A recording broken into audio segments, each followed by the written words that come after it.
초대교회 박해를 주제로 한 영화를 보면 예수를 믿는 성도가 낯선 길손을 만나면 조그만 물고기 그림을 그립니다.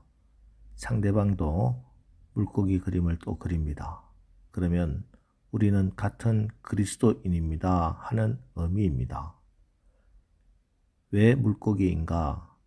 물고기는 헬라어로 익투스라고 하는데 예수스 크리스토스 세우스 휘오스 소테르, 즉 예수 그리스도 하나님의 아들 구원자의 첫 글자들을 모으면 익투스가 됩니다. 그래서 물고기라는 단어 하나에 예수 그리스도는 하나님의 아들이요 우리의 구세주입니다 하는 신앙의 고백이 포함되어 있는 겁니다.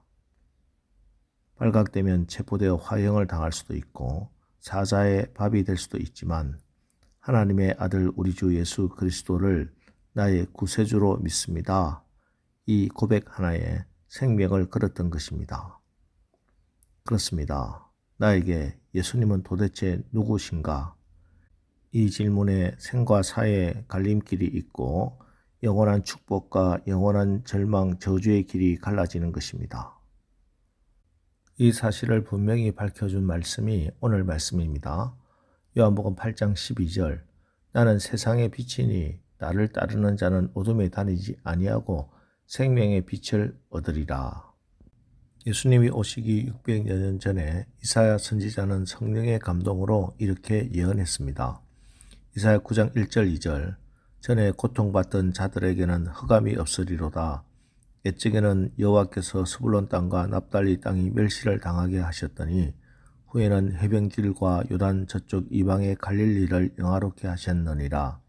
흑암에 행하던 백성이 큰 빛을 보고 사망의 그늘진 땅에 거주하던 자에게 빛이 비치도다. 멸시받는 땅에서 사망의 그늘진 땅에서 묵은 멍에를 메고 어깨에는 채찍과 압제자의 막대기로 고통을 받는 자들이 있습니다. 왜? 흑암이 사망이 그들을 덮고 지배하고 있기 때문입니다. 오늘 이 시대 우리의 문제는 먹는 문제가 아닙니다.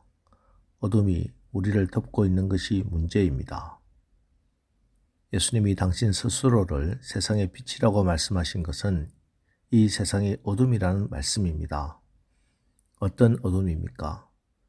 생각의 어둠, 무지한 것이지요. 마음의 어둠, 마음이 좁아져서 진리가 들어오지 못하는 상태를 얘기하는 것입니다. 영혼의 어둠, 혼돈과 무질서, 무능함, 무신론과 물질주의와 이성주의, 자신의 죄를 보지 못하는 상황에 빠져들게 되어 있는 겁니다. 이것이 예수 없이 사는 어둠의 삶입니다. 이 어둠은 죄와 타락과 부끄러움을 의미하고 궁극적으로는 죽음을 의미합니다. 아무리 물질 문명이 발전해도 어둠을 좋아하고 어둠의 종이 되어 어둠에 이끌려가는 한 우리에게는 생명이 있을 수가 없습니다. 그런데 어둠의 문제는 어둠이 스스로 해결할 수 없습니다. 아무리 강력한 어둠이라도 어둠으로는 결코 어둠을 몰아낼 수 없습니다. 오직 빛만이 어둠을 몰아낼 수 있습니다. 그렇습니다. 빛이 오면 어떤 어둠도 다 물러가게 되어 있습니다. 어떤 캄캄함일지라도 빛 앞에서는 맥을 출 수가 없습니다. 어둠을 몰아내는 것은 오직 빛인 것입니다.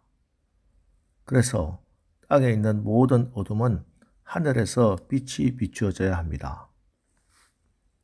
예수님이 빛이십니다. 예수님이 하늘의 빛, 참빛, 생명의 빛, 세상의 빛이십니다.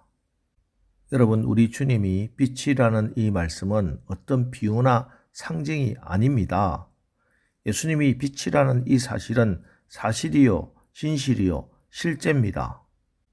때문에 그 빛 안에서 예수 안에서 살아갈 때 그 빛의 능력으로 우리 가운데 어둠이 물러가고 어둠의 상처가 치유되어 내가 생명을 살아가는 능력이 생기는 것입니다.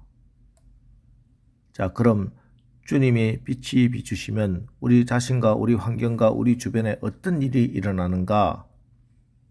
첫 번째로는 빛이 임하면 생명의 역사가 일어납니다. 예수님이 빛이신데 특별히 생명의 빛이십니다. 예, 빛이 곧 생명입니다. 하나님께서 천지를 창조하실 때 가장 먼저 만드신 것이 빛입니다. 빛이 모든 생명의 근원이기 때문입니다. 모든 생물은 빛을 통해서 생명을 얻습니다.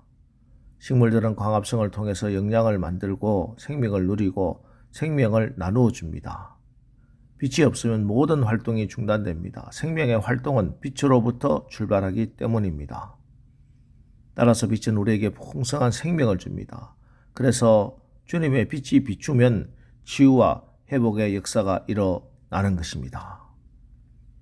두 번째로 빛이 임하면 그 빛의 인도함을 받게 됩니다.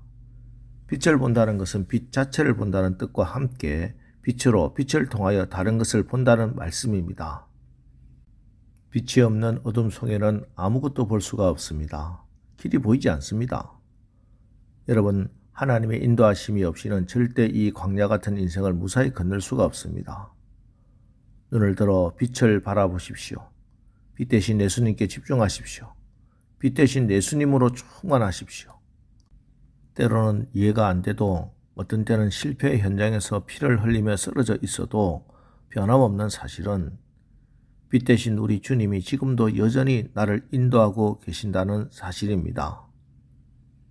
나의 갈 길 다가도록 예수 인도하시니 내 주 안에 있는 긍휼 어찌하시 말이요. 빛 가운데서 찬양합시다. 원망하거나 불평하지 말고 찬양하시기 바랍니다.